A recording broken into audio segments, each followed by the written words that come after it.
नमस्कार, मैं हूँ रचना और आप देख रहे हैं वॉइस न्यूज 18। आइए बात करते हैं इस वक्त की खास खबर से। विधानसभा चुनाव को जैसे कि कवर करती जा रही है, इस समय हम लोग मौजूद हैं समाज सेवक पार्टी के राष्ट्रीय अध्यक्ष एवं अधिवक्ता रजनीकांत दुबे जी के पास। रजनीकांत जी, सबसे पहले आपका हम लोग स्वागत करते हैं अपने चैनल पे।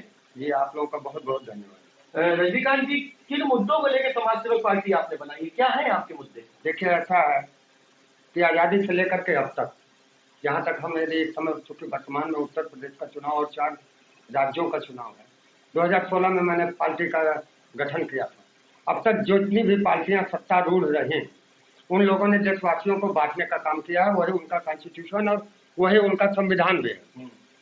संविधान जो उनका कहता है, जनता को बांटने का काम करता है। और जब जनता बटेगी, वो अंग्रेजों की ही पॉलिसी पे सारी पार्टियां चल रही हैं, फूट डालो शासन करो। जी, हमने समाज को जोड़ने का काम किया है, वर्ग विशेष को लेकर के चला हूँ। और हमारी पार्टी का कॉन्स्टिट्यूशन सर्व समाज के लिए है, जाति और धर्म का उसमें कोई स्थान नहीं है।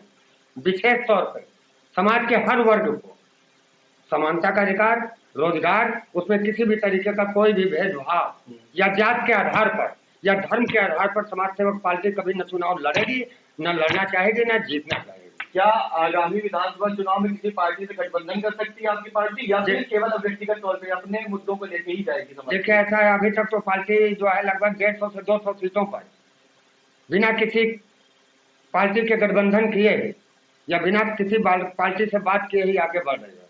उसकी वजह भी है, क्योंकि मैंने इसके पहले ही आपको बताया कि बाकी पार्टियों से विपरीत हम विपरीत धारा में जाकर के काम कर रहे हैं। हम समाज को जोड़ने का काम कर रहे हैं, जो कि हिंदू, मुस्लिम, बाकी जातियों को, अल्पसंख्यक और ओबीसी और सारी जातियों को जो टुकड़ों में विभाजन करके विद्वेष की भावना जनता के अंदर बांट करके सत्ता की कुर्सी के लिए आज के नेताओं ने सत्ता हासिल की है, उनको जोड़ने का काम कर रहे हैं। तो 150 सीटों पे तो हम आज भी अकेले ही लड़ रहे हैं। और आगे जैसा कि भारतीय जनता पार्टी कहती है, सबका साथ, सबका विकास, सबका विश्वास एवं सबका प्रयास, क्या ये नारा विफल है?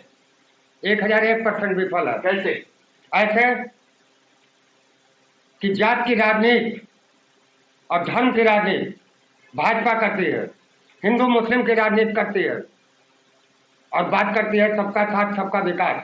जब आप हिंदूवाद और मुस्लिमवाद की बात करोगे तो सबका साथ सबका विकास नहीं हो सकता, नंबर 1 चीज। और यदि हम उनके संविधान की बात करें, कथनी और करनी में फर्क नहीं होना चाहिए। उनके संविधान में लिखा हुआ है अल्पसंख्यक मोर्चा उनका संगठन है, उनके कॉन्स्टिट्यूशन का संगठन है, तो वो कैसे कह सकते हैं सबका साथ सबका विकास? झूठ की पोटली है भाजपा। भारतीय जनता पार्टी अल्पसंख्यक समुदाय को अपने साथ जोड़ने के लिए इस मोर्चे का इस्तेमाल करती है। वो उनके संविधान के अनुसार या फिर अपनी अगर संविधान की कार्यशैली की बात करें तो उसमें समानता का अधिकार दिया गया है, अपने रिलीजन को फॉलो करने का अधिकार दिया गया है, और किसी भी धर्म पे विद्वेष भावना रखने का अधिकार संविधान नहीं देता। हाँ। तो क्या ये वास्तविक तौर पे भारतीय जनता पार्टी जिन मुद्दों को लेके आती है, क्या वो सिर्फ मिथ्या है?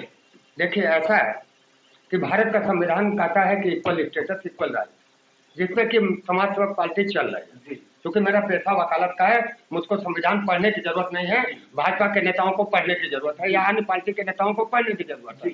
अब रही बात, जब नेता सत्ता की कुर्सी पर बैठता है तो उसको 2 संविधान का पालन करना होता है। पहला भारत का संविधान, दूसरा उसकी पार्टी का संविधान। तो हमने अपनी पार्टी का संविधान ऐसा बनाया है कि जो कि भारत के संविधान से मेल खाता हो, हम उसके विपरीत न जाए। समानता का अधिकार इक्वल स्टेटस देता है। जब अल्पसंख्यक मोर्चा उन्होंने जोड़ने की बात की तो यानी कि जातगत बात आ गई। मुंह पे वो धर्म की बात करते हैं, हिंदू की बात करते हैं, मुस्लिम की बात करते हैं और कुछ और बात करते हैं। अब इससे फर्क क्या पड़ता है?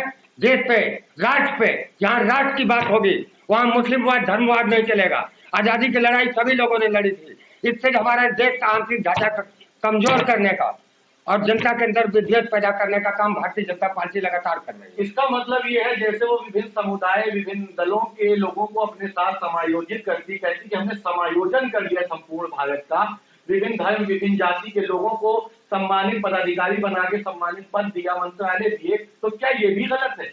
एक चीज बताइए, विकास दुबे हत्याकांड जी, किस कानून में लिखा है कि बिना न्यायालय के वारंट के आप किसी का मकान कुर्की करा सकते हैं? नहीं करा सकते। आप किस तरीके से बुलडोजर लगवा रहे हैं? कौन से कानून का पालन कर रहे हैं? मुख्यमंत्री योगी आदित्यनाथ जी ने किस कानून का पालन विकास दुबे के परिवार के उनके पिता के मकान को गिराते समय? विकास दुबे का मकान वो नहीं था, विकास दुबे के पिता के पुश्तैनी मकान था। उसको आपने बुलडोजर, क्या न्यायालय से आपने आदेश प्राप्त किया कुर्सी का, या कोई न्यायालय ने आदेश दिया कि आप उनका मकान गिराइए? इसके अलावा बहुत से जिसको कि आप अपराधी कहते हैं, अपराधी स्वयं किसी दूसरे को अपराधी नहीं कह सकता है। अपराधी किसी को तब कहा जाता है जब वो सजाए हफ्ता हो जाता है। और जिनको आप अपराधी कह रहे हो और जिनको बुलडोजर चला रहे हो, उनको बुलडोजर किसके आदेश से चला रहे हो? आप तानाशाह शासक नहीं हो। ये गल्फ कंट्री नहीं है जहाँ पे कि जो है शासक काम कर रहा है। तो शासक की तरह आप जो है योगी सरकार ने काम किया है।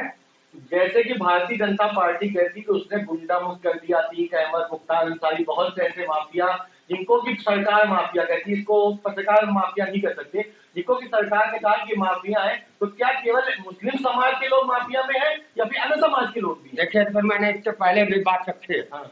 और अब विभिन्न चैनलों के माध्यम से मैंने बात रखी है कि माफिया सब एक माफिया का है, ये अच्छा नहीं लगता है उसके मुंह से। चलनी खुद बताए कि कितने छेद है। माननीय मुख्यमंत्री महोदय से जो उनका 2017 का शपथ पत्र था, उसमें चाहे डिप्टी सीएम हो केशव प्रसाद मौर्य जी या माननीय मुख्यमंत्री महोदय योगी आदित्यनाथ जी, उनकी भी लंबी फेरिस्त थी। अपहरण से लेकर के हत्या तक, कब्जेदारी के हर तरीके के मुकदमे उनके विरोध हुए थे। उन्होंने अपने एफिडेविट में उसका तो जवाब उन्होंने दिया कि राजनीतिक विद्वेष में लगा है। देखिए, राजनीतिक विद्वेष में ये तो एक सफाई का बहाना होता है कि राजनीतिक विद्वेष में 360 की धारा लगती है, ये नहीं माना जा सकता। और यदि चलिए हम ये मान लेते हैं तो उच्च सदन में आपने ब्रिजेश सिंह को रखा है, चंदौली त्रिभुवन सिंह हत्याकांड के आरोपी हैं, और काफी समय बाद 20 सालों बाद उनकी गिरफ्तारी हुई थी। वो उच्च सदन में है। क्या उन्होंने गंगा का स्नान कर लिया, पवित्र हो गए?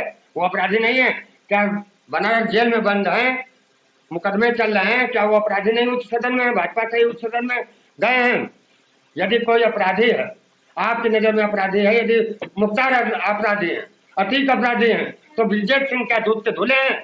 और क्या जो कुलदीप सिंह सेंगर इस बात का प्रमाण है कि भाजपा कौन सी नीति पे चलती है?